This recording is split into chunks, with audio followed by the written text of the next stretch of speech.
एक शांत पहाड़ी गांव था देवपुरी। ऊंचे ऊंचे पेड़ों के बीच बसा यह गांव उतना समृद्ध नहीं था, पर लोगों के दिल में भगवान के लिए असीम प्रेम था। इसी गांव में रहता था एक गरीब पर दिल का धनी युवक मोहन। मोहन बचपन से ही भक्ति भाव से भरा हुआ था। हर सुबह वह नदी किनारे जाकर शिव जी का जलाभिषेक करता, फिर मंदिर की सफाई करता और अंत में अपनी झोपड़ी के बाहर बैठकर भजन गाता। भोले की कृपा से सब हो जाएगा। लेकिन मोहन की जिंदगी आसान नहीं थी। पिता का देहांत हो चुका था, खेती बंजर थी और घर में सिर्फ बीमार मां थी। गांव वाले अक्सर कहते, मोहन, भक्ति से कुछ नहीं होता, मेहनत से होता है।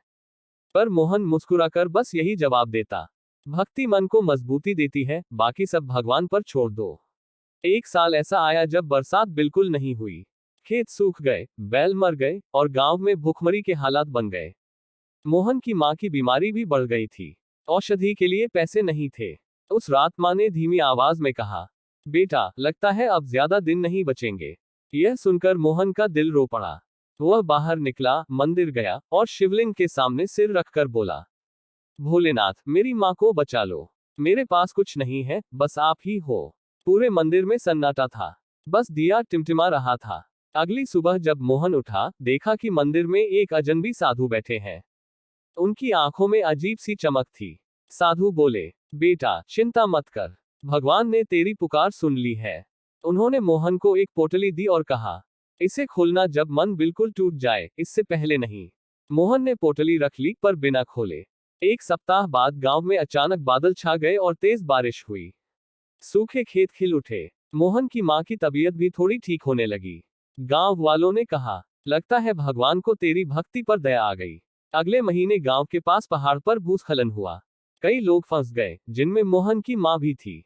मोहन दौड़ता हुआ पहाड़ पर पहुंचा। सब लोग घबराए हुए थे, कोई रास्ता नहीं था। मोहन को पोटली याद आई। उसने कांपते हाथों से पोटली खोली। अंदर बस एक चिट्ठी थी। चिट्ठी में लिखा था, जब तू खुद पर भरोसा करता है, तभी भगवान सबसे ज्यादा साथ देते हैं। ऊपर देख। मोहन ने ऊपर देखा। एक बड़ी चट्टान हिलकर ऐसा रास्ता बना चुकी थी कि लोग आसानी से निकल सकते थे। मोहन ने सबसे पहले अपनी मां को बाहर निकाला। गांव वालों ने आश्चर्य से कहा, यह तो चमत्कार है। मोहन ने शांत आवाज में कहा, भगवान हमेशा साथ होते हैं, बस विश्वास की जरूरत है। कुछ समय बाद गांव पूरी तरह हालात से उबर गया। मोहन मंदिर का पुजारी बन गया। लोग दूर दूर से उसके पास अपनी समस्याएं लेकर आने लगे। वह हर किसी से बस एक ही बात कहता, भक्ति सिर्फ भगवान को नहीं, दिल को बदलती है। और जब दिल बदलता है तो किस्मत भी बदल जाती है।